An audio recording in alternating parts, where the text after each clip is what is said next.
Welcome to Mr. America. My name is Malik and I'll be your narrator today. But before we get into today's story, please quickly check below to see if you've subscribed to the channel. It's 100% free and just helps make sure that our videos pop up in your feed more often. The Zix raiding fleet emerged from hyperspace in perfect formation, their crystalline hulls immediately shimmering into invisibility as cloaking fields engaged. Raiding Captain Tyke observed the maneuver with practiced satisfaction, his compound eyes reflecting the tactical display's soft glow. Not a single ship was out of position, not that he expected anything less from the Empire's finest raiding force. 8 planets circled the yellow star before them, each one a potential treasure trove. His antennae twitched as he absorbed the preliminary scan data. Gas giants rich with extractable elements, rocky worlds laden with precious minerals, and countless smaller bodies that would make excellent mining outposts. The resource reports alone would please the Imperial Council. The third planet shows signs of civilization, Captain, one of his sensor officers reported, mandibles clicking with precision. Artificial structures, atmospheric vehicles, primitive space vessels in low orbit. Tyke's thorax swelled with patriotic pride. Another primitive species ripe for enlightenment through proper Imperial governance. His own rise through the ranks was proof of the Empire's perfect meritocracy. 30 successful raids had earned him command of this fleet, and soon this system would be his 31st victory. Maintain position at the system edge, he chittered, his command tone carrying the particular harmonics that marked him as a graduate of the Imperial War Academy. Begin a full-spectrum analysis of the target world. The bridge hummed with activity as his crew worked, each member of his species moving with the coordinated efficiency that made the Zix Empire great. Their crystalline technology represented the pinnacle of galactic engineering, every system optimized through millennia of superior design philosophy. The primitives below would soon learn to appreciate such perfection, once they understood their proper place in the Empire's grand design. Tyke's mandibles clicked thoughtfully as he studied the target world. Mostly water like so many primitive worlds. The continents showed clear signs of early industrial development, artificial lights visible on the night side, vast networks of primitive ground vehicles, and the first tentative steps into orbital operations. Perfect timing. As always, the Empire preferred to harvest civilizations at precisely this stage of development. A jewel worthy of our attention, he declared, watching his bridge crew's antennae straighten with appropriate patriotic fervor. Once properly civilized, this system will serve as an excellent forward base for further expansion. The primitives will learn to thank us for bringing them into the light of Imperial culture. His own antennae quivered with anticipation. Soon, very soon, another world would learn the honor of serving the Empire. Their technology would be appropriated, their resources harvested, and their population properly organized into productive castes, all for the greater glory of the Zix as was right and proper. In their unknowing ignorance, the primitives continued about their daily routines far below, completely unaware that their destiny had already been decided by a far superior civilization. Tyke's antennae twitched as his bridge crew assembled for their pre-invasion briefing. Each officer's carapace had been polished to a proper military sheen, their postures displaying the perfect blend of rigid discipline and eager anticipation that marked true servants of the Empire. Tactical Officer Wex, Tyke chittered, addressing the veteran warrior whose battle-scarred thorax bore the crystalline medals of 17 successful campaigns. Present your initial assessment? Wex's mandibles clicked with precise military cadence. The primitives maintain several thousand guided ballistics capable of reaching orbit, Captain. Crude but effective. Their conventional forces are divided into competing tribal groups they called nations. Primitive but advantageous for our purposes. Indeed, Tyke's compound eyes gleamed with cruel amusement. The same divisive instincts that make them so easy to conquer. When their leaders fall, they will waste precious time blaming each other. He turned to the youngest member of his command staff. Data Officer Porks, your position exists because of such complacency. Tell the crew why. Porks's antennae dipped in deference. The Gran incident, Captain. 3 cycles ago, a raiding fleet failed to properly assess their target's communication infrastructure. When they eliminated their apparent leadership, they discovered too late that the primitives maintained redundant command structures. The resulting losses were significant. Which is why you are here, Tyke clicked approvingly. To ensure we understand their networks before we strike. The Empire adapts. The Empire improves. The Empire prevails. The bridge crew's antennae straightened in patriotic unity as they repeated the sacred mantra. Tyke allowed himself a moment of pride. His crew represented the finest elements of Zix society, the perfect blend of military precision and technological superiority. Our strategy remains elegant in its simplicity, he continued. We will contact their planetary leadership with offers of peace and cooperation. They will eagerly welcome the chance to meet with representatives of an advanced civilization, and when their leaders gather to receive our enlightened guidance. Tyke let his mandibles click together sharply. Every officer present understood the gesture's meaning. They had all participated in enough raids to appreciate the artistic efficiency of their method. No messy planetary bombardments, no prolonged ground campaigns. Simply remove the head and watch the body flail into submission. The main invasion fleet stands ready in the Proxima system, Wex added. They wait only for our signal to begin the final phase. For the Empire, Tyke chittered. For the Empire, his crew responded in perfect harmony. Perfect harmony, just as it should be. Just as it would be once these primitives were properly civilized. The Meridians were much like these humans, Wex observed, manipulating the tactical display to show comparison data. Similar technological progression. They had just achieved nuclear fission when we enlightened them. Crude fusion prototypes. Another officer chittered derisively, like children playing with plasma. Tyke studied the historical data with measured interest. Every primitive species followed roughly the same path. Chemical rockets first, then nuclear propulsion, eventually stumbling onto basic particle physics. The humans had proven unusually quick studies, advancing from primitive aeronautics to orbital capability in less than a century. The Kissel took nearly 300 cycles to achieve what these primitives managed in 70 of their years, HS noted, his data feed scrolling with historical comparisons. Their information technology is likewise accelerated. Their primary computer networks evolved from simple military applications to global civilian infrastructure in just 30 cycles. Accelerated development means accelerated resource consumption, Wex clicked approvingly. The Empire's timing is perfect as always. Their world will require superior resource management protocols within a generation. The tactical display shifted, showing the fleet taking up their final attack positions. Each vessel's cloaking field harmonized perfectly with its neighbors, creating a seamless sphere of invisibility around the target planet. Standard procedure called for maintaining this formation for 3 planetary rotations before initiating contact, allowing for a complete analysis of defensive capabilities. Their orbital detection grid is painfully basic, Wex continued, highlighting the humans' primitive satellite network. Radar, visual scanning, basic radio telescopes. Our cloaking fields might as well be magic to their sensors. And offensive capabilities? Tyke inquired, though he already knew the answer. He had studied 30 such civilizations before this one. Signs of previous conflicts involving high explosives?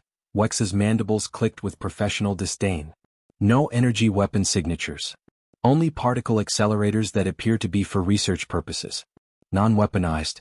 Their most advanced targeting systems rely on primitive semiconductor computers. The closest they've come to proper military automation is a crude drone program. Although this is all from remote observation, it will take time to assess the full extent of their capabilities. A few hours to crack their encryptions, one officer added. The bridge crew's antennae twitched in synchronized amusement. The Empire's crystalline quantum computing cores made such silicon-based systems look like abacuses. Even their most basic agricultural drones possessed more raw processing power than all of humanity's supercomputers combined. They rely heavily on wireless transmission for their global communications, Orcs added, his own antenna rippling with enthusiasm. Their internet spans the entire planet through a combination of undersea cables and satellite relays. Accessing their command and control systems will be trivial. Excellent. Tyke's compound eyes studied the tactical display as his ship settled into their final positions. Prepare to initiate contact protocols. Data Officer Porks, establish connection with their planetary leadership. Porks's appendages flew across his control interface, the translucent surfaces responding to his precise movements. Accessing their communications networks now, Captain. Fascinating architecture. They maintain billions of independent computational nodes, all networked together through something they call TCP/IP protocols. The young officer's enthusiasm for technical details was starting to wear on Tyke's patience. Simply establish the connection, Data Officer? Of course, Captain. There are several billion active network nodes. I'll just need to isolate the correct diplomatic channels. Porks's antenna twitched as he worked, analyzing command term frequencies and cross-referencing location data. There. I believe I've found an appropriate contact point. Proceed with the standard greeting, Tyke commanded. Everything was proceeding according to protocol. Soon, the primitives would eagerly welcome their delegation, never suspecting the true purpose of their visit. Porks excitedly did as he was commanded, eager to prove the value of his position, although the excitement did make his hands a bit shaky. Tyke's antennae quivered with barely contained satisfaction as Porks initiated their standard first contact protocol. The message was a masterwork of imperial propaganda, crafted over centuries of successful conquest, spoke of peace and cooperation, of cultural exchange and technological enlightenment, the sort of empty platitudes that primitive species always eagerly consumed. Translation matrices are functioning optimally, Porks reported, his appendages dancing across the crystalline interface. The message has been converted to match their most widely used language formats. Excellent, Tyke's mandibles clicked together softly. Now we simply await their predictably enthusiastic response.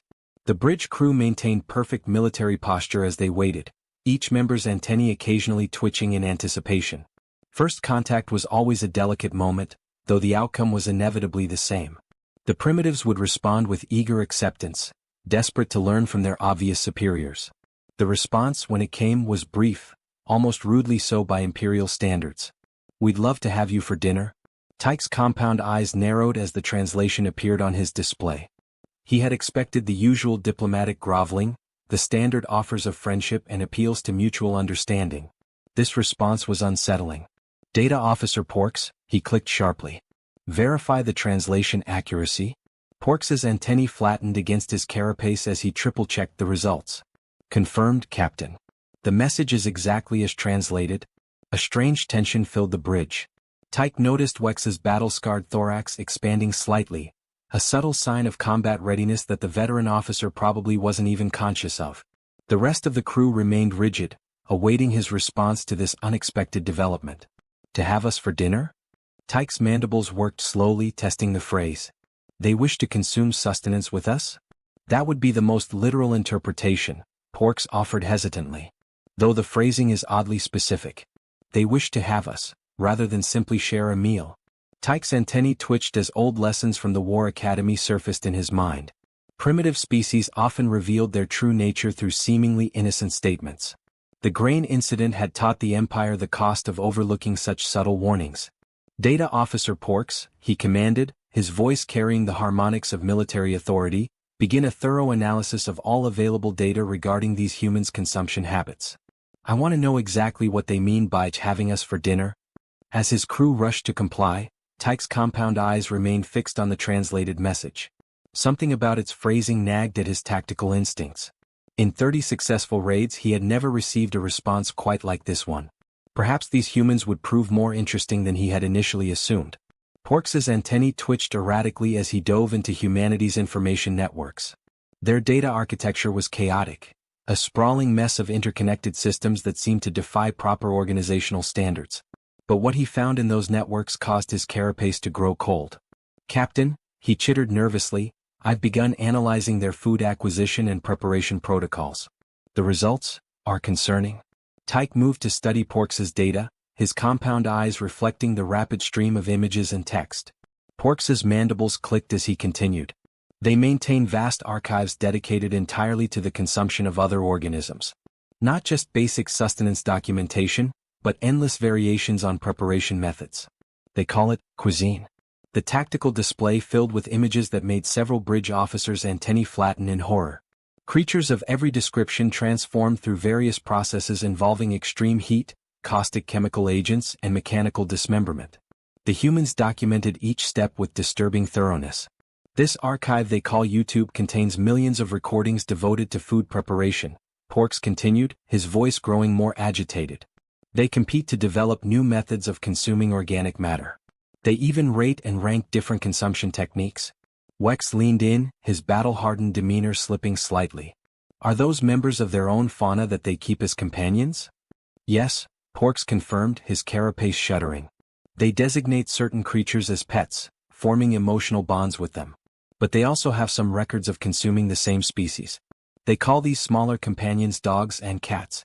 Their consumption archives contain references to both, though these at least seem exclusive to certain regions." The bridge fell silent as this unsettling revelation sank in. Tyke's antennae twitched as he processed the information. In all his campaigns, he had never encountered a species that documented, even celebrated, its consumption habits with such zeal. "Continue your analysis," Tyke ordered, his voice sharper now. "We need to understand their cultural practices before proceeding further." As Porks returned to his chaotic data dive, the bridge crew's tension was palpable.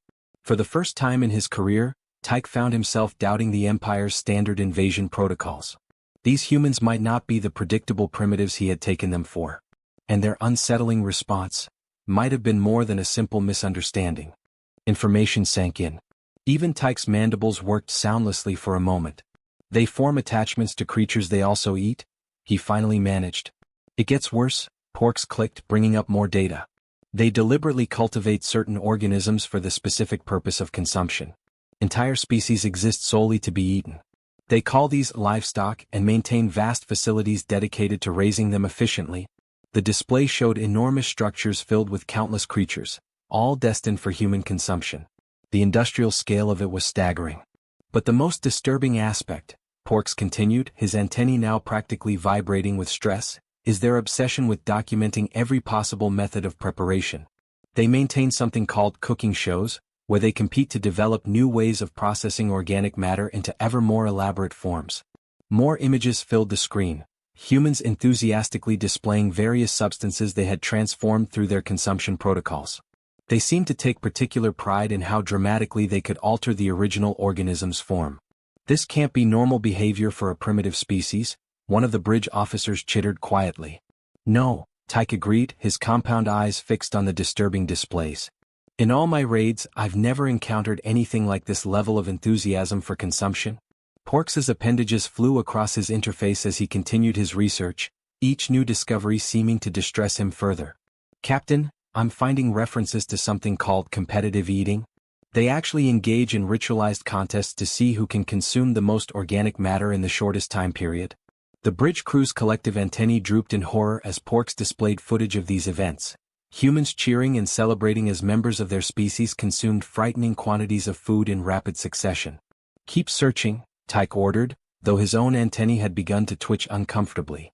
"We need to know exactly what we are dealing with." "Captain," Porks's voice had taken on a distinct tremor, "I've discovered something that might explain their unusual response to our message." Tyke noticed the young officer's carapace had paled significantly, a sign of severe stress among their species. "Proceed." "I began investigating their historical records, searching for any precedent of their species consuming non-traditional organic matter." Porks's antennae were practically tied in knots. "The results are disturbing." The display shifted to show various human information archives. Porks's appendages shook slightly as he manipulated the interface. "They have an entire category of communication they call jokes. Seemingly non-serious statements meant to provoke an emotional response called humor. But the content of these jokes is telling." His mandibles clicked rapidly as he brought up examples. Many reference consuming members of their own species. The bridge crew's antennae all flattened in perfect synchronization. "Surely they cannot mean," Wex began, but Porks interrupted. "There's more. Their entertainment archives contain countless references to cannibalistic behavior. They tell stories about it, create dramatic visual representations. Some even maintain digital galleries devoted to it." His voice trailed off as he struggled to continue. "Show me," Tyke commanded, though his own antennae had begun to droop. The display filled with fragments of human media. References to eating the rich, historical accounts of something called the Donner Party, entertainment productions about creatures they called zombies that seemed primarily focused on humans consuming other humans. Even their linguistic patterns show signs of this fixation, Porks continued, his voice barely a whisper. "They use consumption metaphors constantly. I could just eat you up. You look good enough to eat, and..." He paused as realization sank in. "Have them for dinner?" The bridge fell silent as the implications of their initial diplomatic contact sank in. "Their social media networks are filled with images they call memes," Porks went on, seemingly unable to stop now that he'd started. "Many feature preparations of their own cellular tissue. They call it long pork and seem to find this designation amusing. These must be outliers," one of the bridge officers suggested hopefully. "Surely the entire species cannot?" "The behavior appears universal," Porks clicked miserably. "They maintain vast archives of what they call recipes, standardized consumption protocols. Many? Include notes about how certain organic materials can be substituted for others. The implications are obvious, Captain. Wex interrupted, his battle-scarred thorax practically vibrating with tension. I've cracked their encryption and am ready to conduct an immediate tactical analysis of their military capabilities. If they are truly as indiscriminate in their consumption habits as this data suggests. Tyke's compound eyes narrowed as he studied the continuing stream of disturbing information. In 30 successful raids, he had never encountered a species that treated consumption with such passion, such dedication to documenting every possible way that organic matter could be processed, prepared, and devoured. Agreed, he clicked sharply. Data Officer Porks, continue your analysis. Focus on any signs of actual cannibalistic behavior rather than mere references. Tactical Officer Wex, begin a comprehensive review of their military history. If these humans are truly willing to consume their own kind, we need to know exactly what else they are capable of. Wex's battle-hardened composure visibly cracked as he processed the military data streaming across his tactical display. His antennae had gone completely rigid, a clear sign of severe distress that several bridge officers noted with growing concern. Captain, he clicked, his usual military precision faltering, I've completed my preliminary analysis of human military history. It defies conventional tactical logic. Tyke moved to study the display, his own antennae twitching as he absorbed the information. Explain? Their recorded history spans roughly 10,000 cycles. Wex began, bringing up a timeline. In that entire period they have never, not once, achieved total global peace. Even in their current era of relative stability, they maintain dozens of active combat zones. The bridge crew's collective antennae drooped as Wex continued. They refer to their largest conflicts as world wars. The scale of casualties involved. His mandibles worked silently for a moment. Sir, in just the first half of their previous century they killed over 100 million of their own species. Impossible, one of the bridge officers chittered. No species would survive such losses. They didn't just survive, Wex clicked grimly. They emerged from these conflicts stronger, more technologically advanced. Their most dramatic scientific developments appear to be direct results of their warfare. The tactical display filled with examples. Crude aircraft evolving into supersonic engines, basic medical techniques advancing through battlefield necessity, mechanical computation systems developed to crack enemy codes. Their military advancement rate exceeds anything we've encountered in a primitive species, Wex continued. They went from basic atmospheric flight to primitive space vessels in less than 70 cycles. And their weapons. His carapace actually shuddered. Sir, they developed atomic weapons almost by accident while trying to create something even more destructive. Tyke's compound eyes narrowed.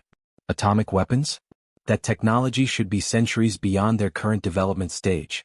Exactly, Wex's antennae twitched erratically. They achieved atomic fission purely as a byproduct of their conflict, then immediately used it on themselves. Twice.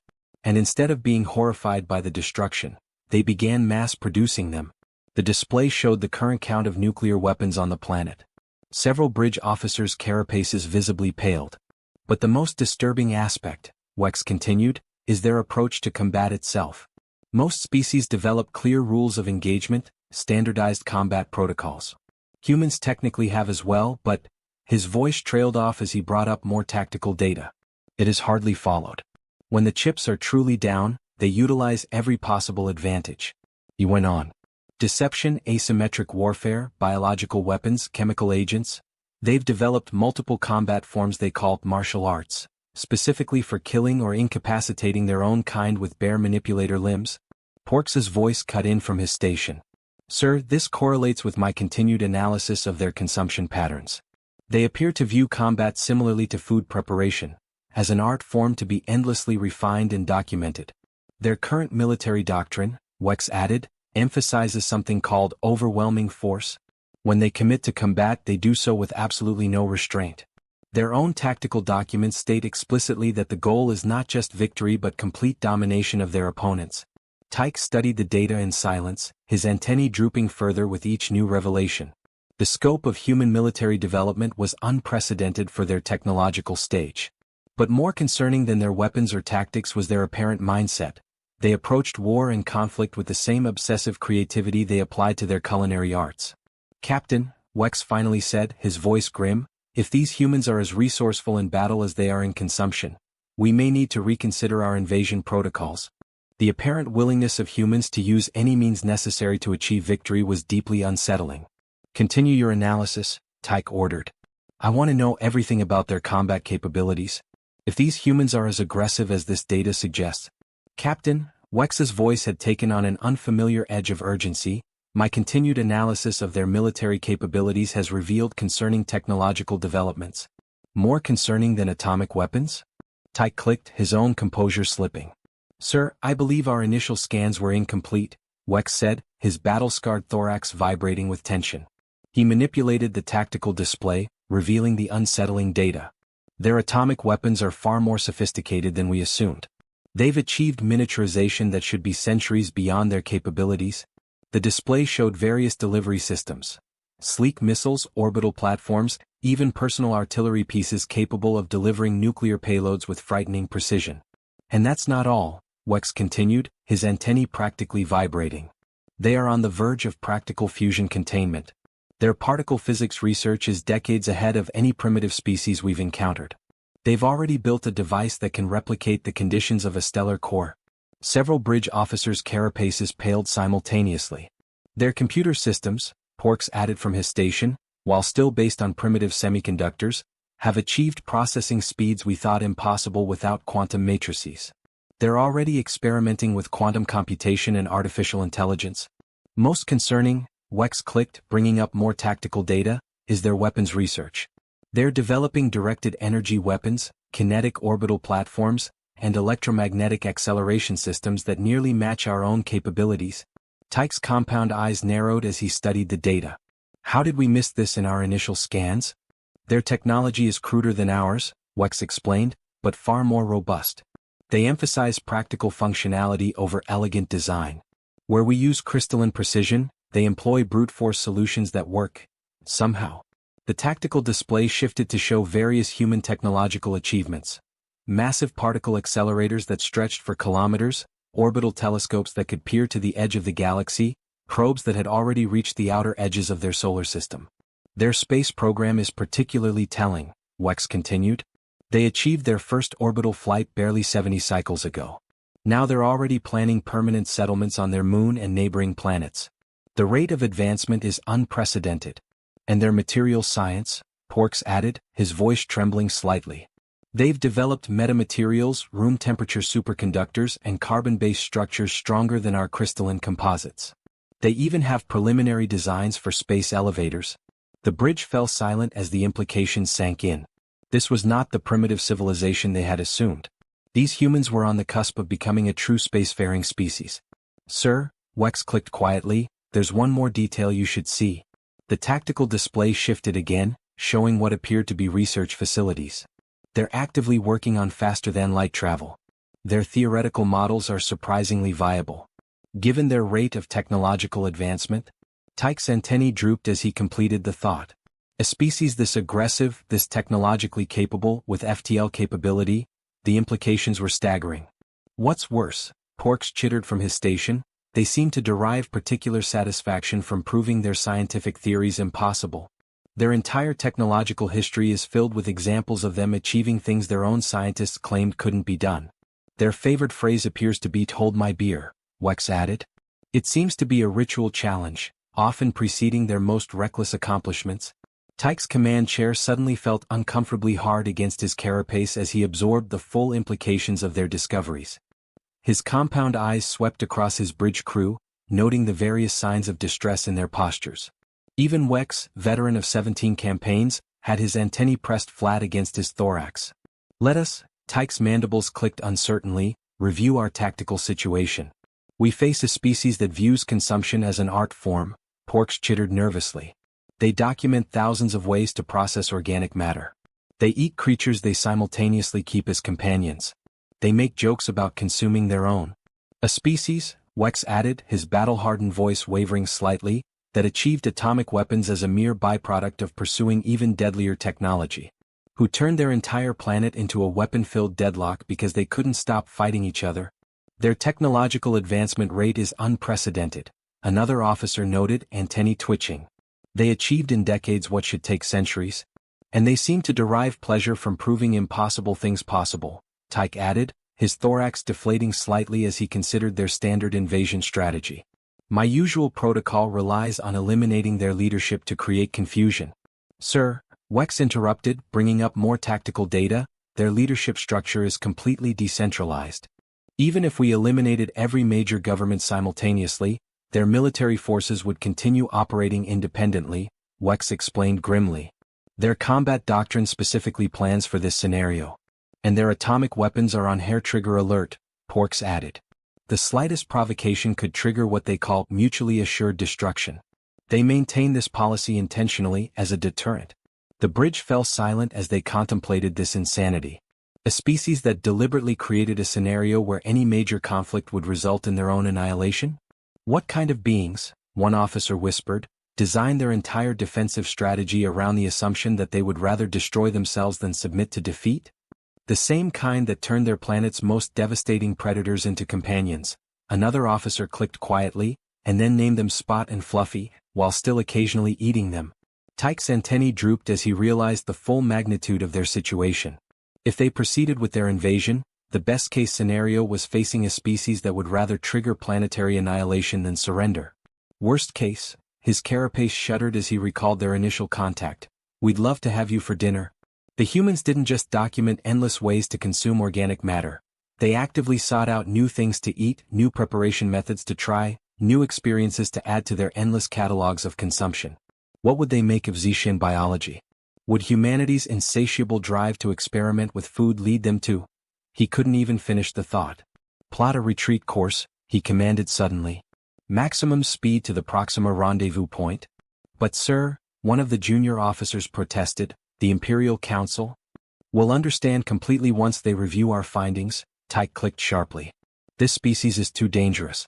Their technology is nearly a match for ours, their military doctrine is based on absolute destruction, and they literally document thousands of ways to consume organic matter, including their own kind. His antennae raised slightly as he found his command voice again. I will not risk this fleet against beings who treat planetary annihilation as a viable tactical option. Who turned their world's apex predators into pets while maintaining recipes for their preparation. Who achieved faster-than-light theory while still fighting countless ground wars. The bridge crew's antennae straightened in relief as retreat coordinates appeared on their displays. The Empire, Tyke concluded, his mandibles clicking with finality, can seek easier conquests elsewhere. Let humanity remain in their system of horrors, eating their strange meals and advancing their terrifying technology. We will find other worlds to enlighten, preferably ones whose inhabitants don't view their own destruction as an acceptable military strategy. As the fleet engaged their engines, he added quietly, and definitely ones that don't invite diplomatic delegations to dinner. Erica Tun frowned at her phone as she finished loading the dishwasher. The strange text message from that morning still bothered her. Something about being the leader of an international peace organization and wanting to share cultural gifts with local families. Probably another scam. David, she called from the living room, not looking up from his newspaper, remember that one last month about the Nigerian prince? I don't know, Erica mused, wiping her hands on a dish towel. The grammar wasn't perfect, and they didn't ask for any personal information. Just said they were new to the area and wanted to meet local families. Mom? Derek shouted from upstairs, his teenage voice cracking slightly. Martha is teaching food to eat from her tea set again. And, came the indignant reply of his younger sister. We're having a proper tea party, and he's being a perfect gentleman.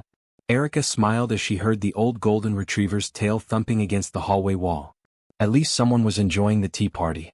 You know, she said, walking into the living room, if they really are new to the area, it might be nice to welcome them. Remember how lonely it was when we first moved here? David finally lowered his paper. Well, what exactly did you say to them? Just that we'd love to have them for dinner, Erica shrugged. Figured we could make my mom's lasagna recipe. You know, really give them a proper Midwest welcome. And they never replied? Nope. She picked up her phone again, double-checking. Not a word. Must have changed their minds. Their loss, David grinned. Your lasagna's the best in Wisconsin. A crash from upstairs, followed by Martha's indignant "Foo. Oh. Those cookies are plastic," interrupted any further discussion of the mysterious message. I'll handle it, Erica sighed, heading for the stairs. As she passed the front window, she could have sworn she saw something shimmering in the evening sky, like heat waves but vertical. Must be hot out today. Next time someone moves to the neighborhood, she muttered, I hope they actually show up when we invite them over.